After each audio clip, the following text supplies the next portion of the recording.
Greetings everyone!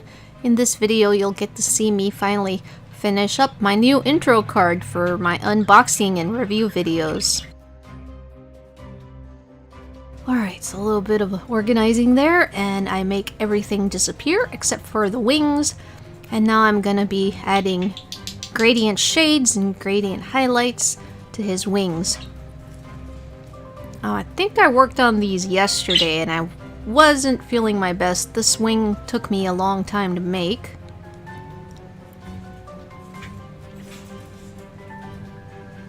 And I have to go feather by feather and select each feather there.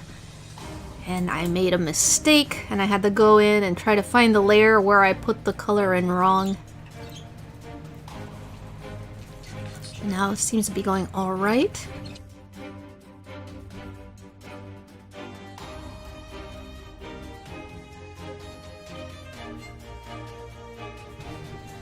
And it looks like the shadowing is done, and now I'm selecting a light shade of green to give him that highlight because Fear's wings are raven wings and he's got iridescent. So when his feathers move in the light, they shine green and blue and other colors, just like a raven. And there I'm having trouble selecting. So I had accidentally put the black shadows in the wrong layer, and I have to go through and erase them and make sure that only the lines are selectable. So now that's been cleaned up, and now we can put in the highlight.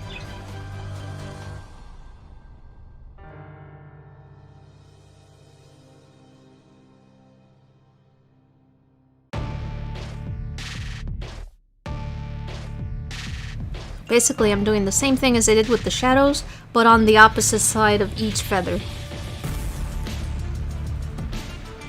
And now we add the color of the lines, and that wing is done.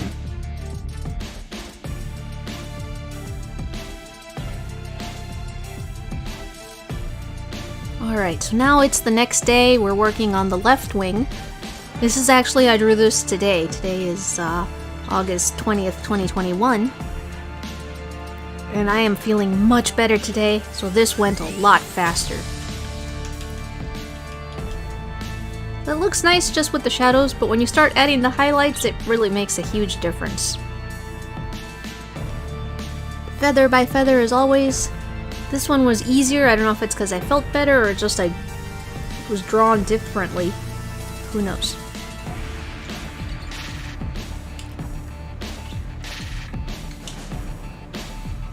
Alright, and here I decided that the color of the lines wasn't quite what I wanted, so I changed it until I think it looks better.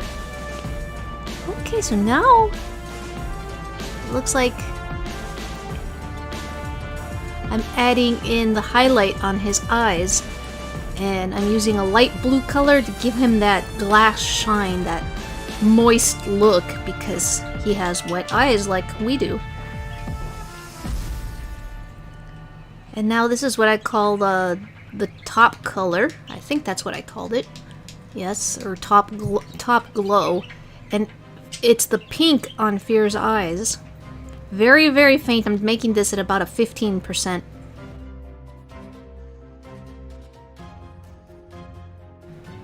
And then you'll see that his eyes still look white despite all this. Okay, one of my favorite parts now. I'm adding a very little gradient just to give his skin some color, so he's not just gray and black.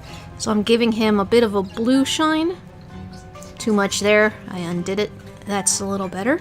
And now pink, because his eyes actually cast the pink glow it would be on his skin. Now right here I thought that was too intense.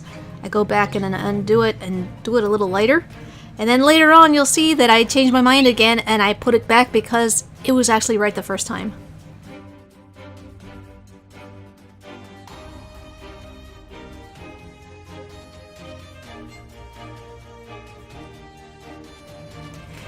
Okay, the blue skin tone on his hand now.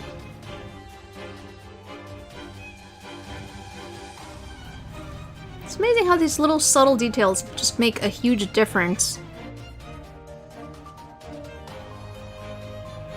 Another blue tone on his other hand.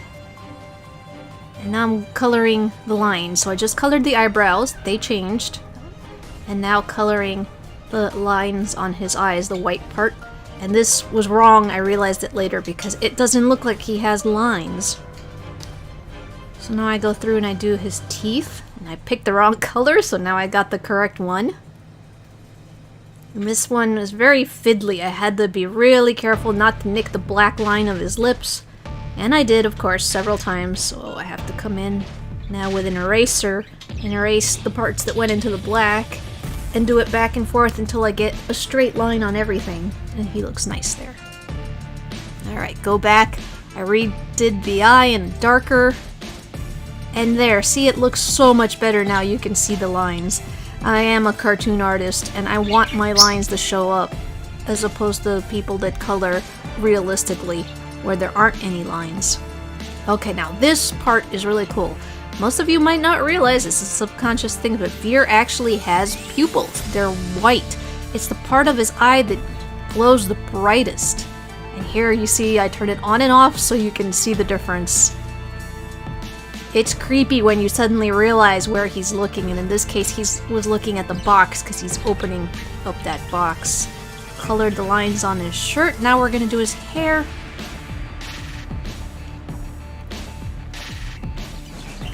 Now these hairs, I couldn't remember whether I set my brush to overlay or multiply.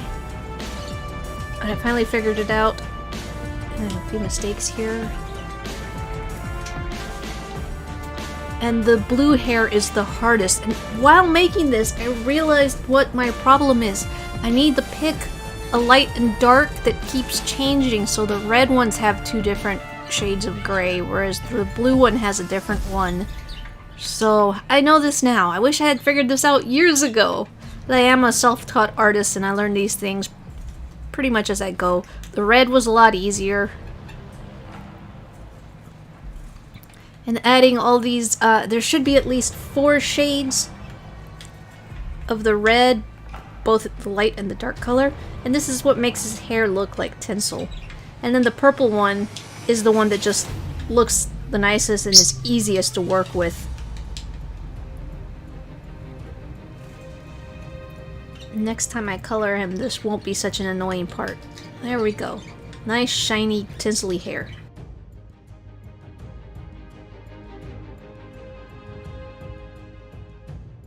Okay, now I am adding the glow behind his eyes. And I had to decide there whether I was going to keep the background or use the pink one. Too much pink. This was the correct one, so we're sticking with that. And I think you can still make out that he has a glow coming from his eyes. And I am now adding the darker pink to his skin just around his nose and his eye again. Because after adding the glow, I realized it wasn't bright enough. Okay, putting all the elements back in. And now I am going to add shadows because they look like they're floating without anything. And at first, they're just black. You'll see. It looks like they're going to fall through a hole into another dimension. But I easily fixed that by changing the opacity of the layer to 50%. And then it looks like a shadow because you can see the table underneath. And then later on I decided that I did not like the shapes that I made for these. And I fixed them. The only one that was correct was the shadow under the headset. And now, something I've been waiting for, adding the special effects to the headset, because it is falling out of the box. Fear you're gonna break them! And I hope you don't give it a bad review. Oh, these headsets were broken, they're cheap. Ugh, I hate it when people do stuff like that, it's their own fault. So we're adding a motion blur to make it look like it's zooming out of the box really quickly. And I have to position it and cut out the excess and just work with it until it looks right.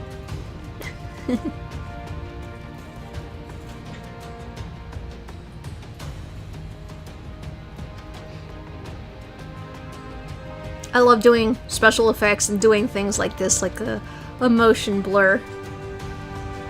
It's like the icing on the cake, literally. It's just the last fun things to do with the drawing.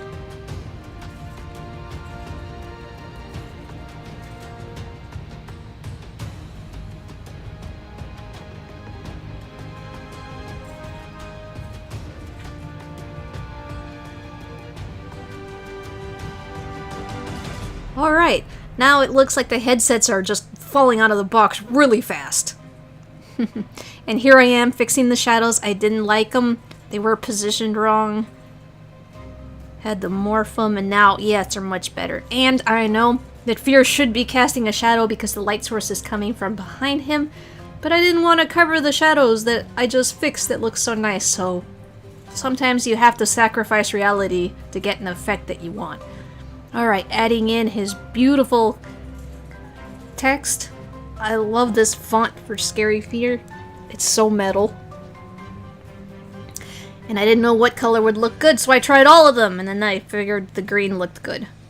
I often don't have a vision of my own art. I have like this vague concept of what I want, and when I start drawing, I experiment a lot, and then I figure things out as I go. I know some people have this clear-cut vision of what something should look like, what colors go good, what shapes go good. I don't, so it's kind of a handicap, yet I cope with it just fine. Added my SIG, and here it is, the final product. And I am really liking this, and so I left the space back there so I can add custom text depending on what I'm reviewing.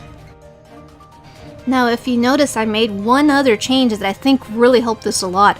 I erased the green gradient background between his first and second tooth, and it looks like his lower tooth is sticking out on its own. You don't see the background of the inside of his mouth, which is really cool because he can actually invert his teeth and turn them outward in a very creepy way.